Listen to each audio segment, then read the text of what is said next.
Hello and welcome to the Vision-Led Leadership Podcast. I'm your host, Arin Fugate. I am a Blue Diamond wellness advocate with doTERRA essential oils and a co-founder of the Visionary Leaders Collective. I am on a mission to remind you that your intuition is always guiding you to your divine purpose. You were born at this time for a very important reason, and the time is now to shine in your truth.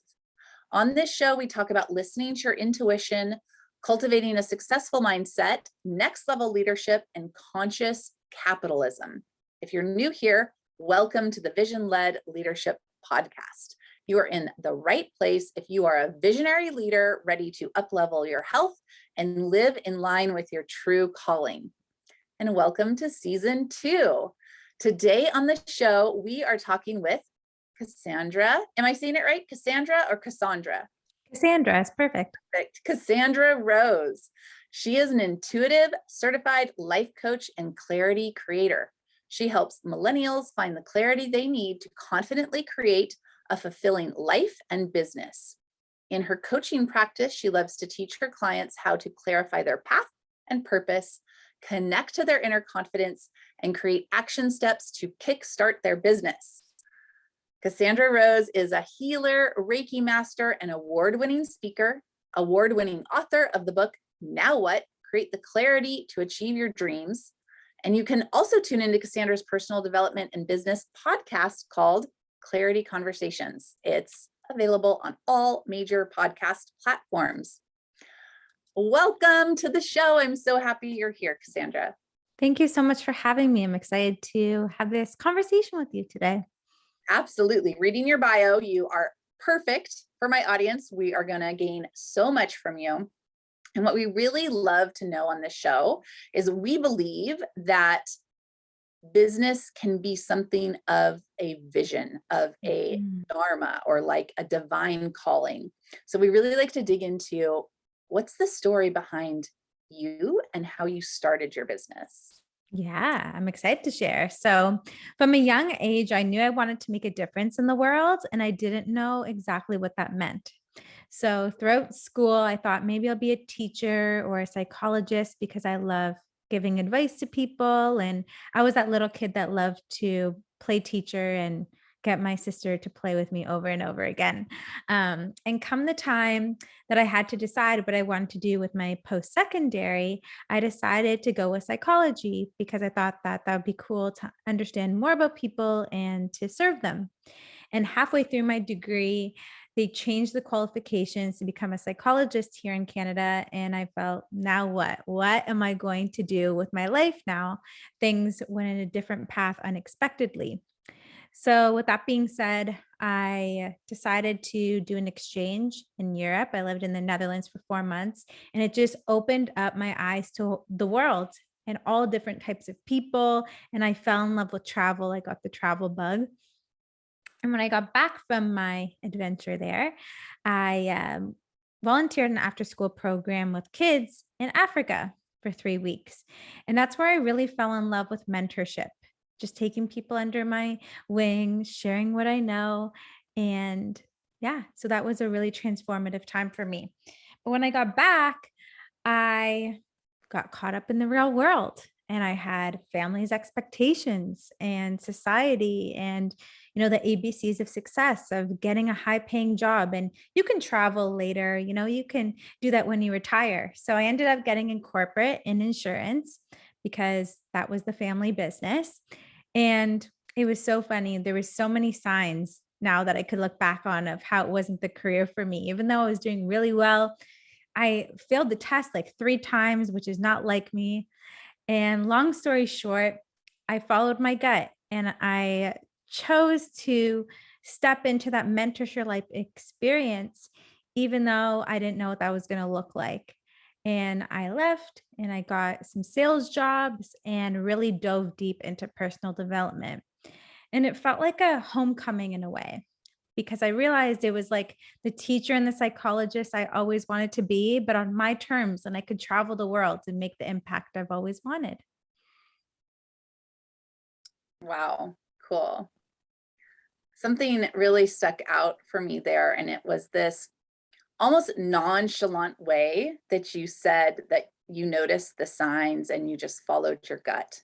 Do you have a practice when it comes to developing your intuition or being able to listen to your inner guidance system? How does that show up for you?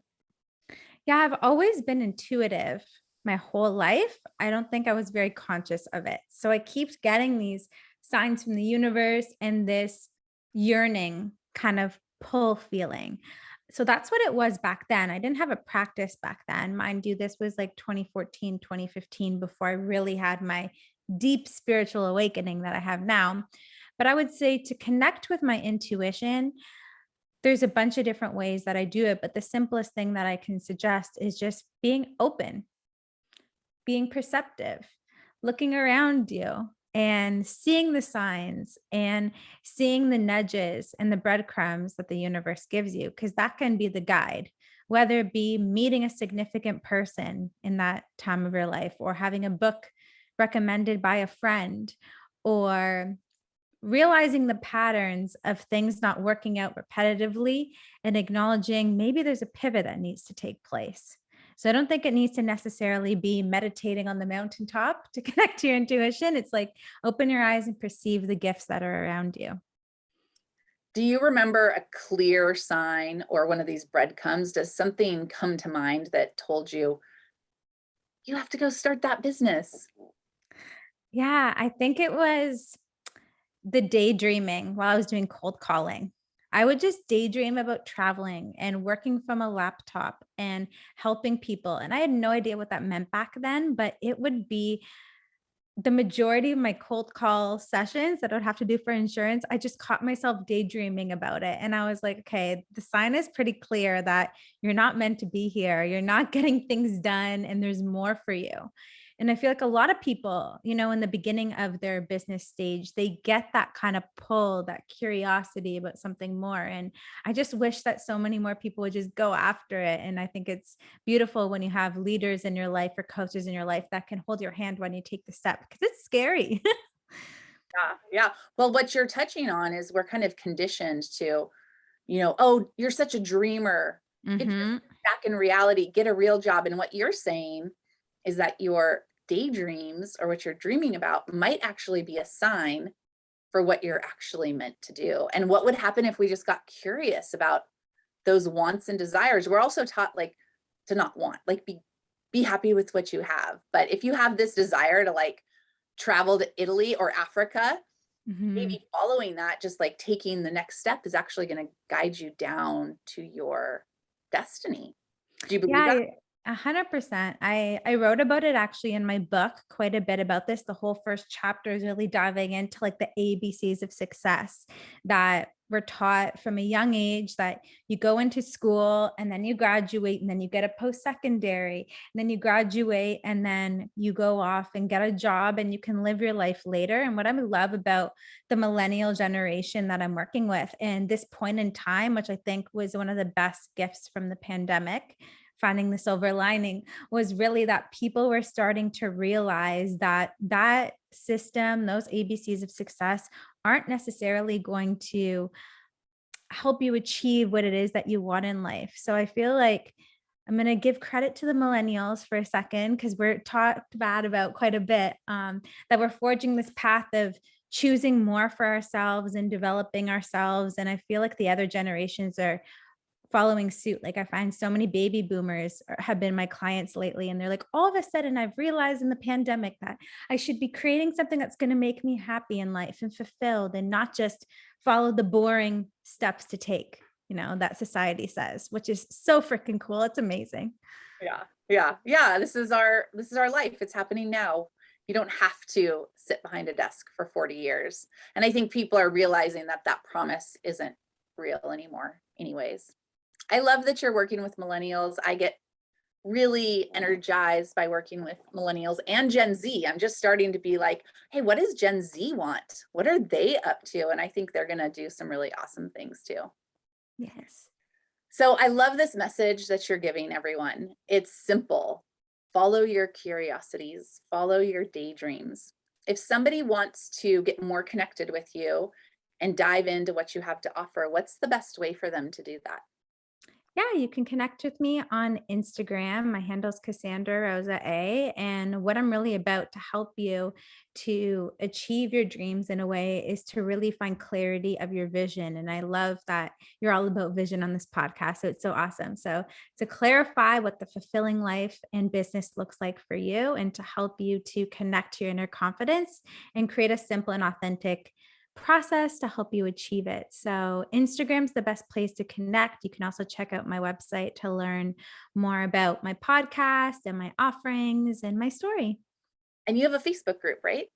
Yeah, I do. It's called Achieve Your Dreams with Cassandra Rosa. And I do lots of cool exclusive content in there and challenges. And yeah, so you're welcome to join. Oh, that's great. Well, I hope everybody checks you out. And do you have any final thoughts or ideas, inspirations that you want to share with us? Yeah, I would say that we can all have a fulfilling life. And the first step is clarifying what you want and what that daydream is, and choosing to take a baby step towards it. That's how simple it can be. It doesn't have to be this big and elaborate thing. It's leaning into that curiosity and choosing your dream and taking a baby step every day.